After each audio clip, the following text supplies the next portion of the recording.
discount ទី3អាច3ទាំងអស់គ្នាគឺយើងនឹងធ្វើការពេលដែលយើងទិញហើយមាន discount ហើយគឺមាន summary ម្ដងយើងមើល code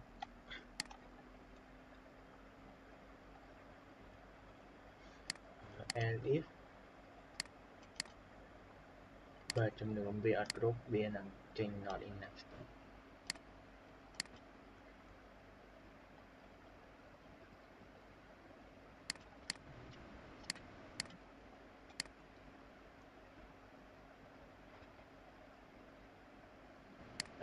ជា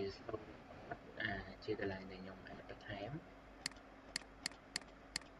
បើកន្លែងនេះខ្ញុំដាក់ loop មួយបើសិនជាចង់ទិញទៀតជីក Y បើចង់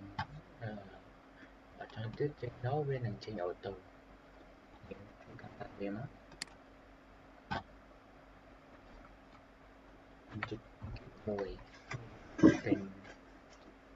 laptop ចំនួន10នឹងទឹក10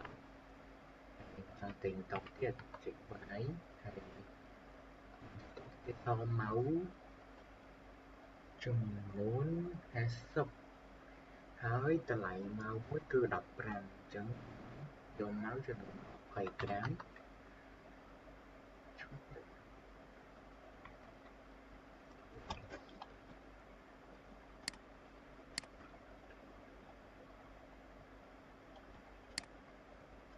ធ្វើការ run code នៅសារថ្មីសាមិញខលលេខ1ហើយខ្ញុំដក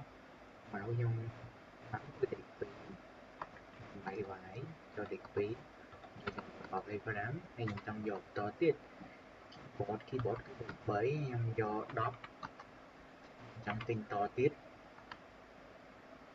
យកលេខ4គឺ monitor ខ្ញុំយក18ហើយ នេះគឺ set report តែពេលវាបូកសរុបចុងក្រោយគឺវាកើនឡើងរហូត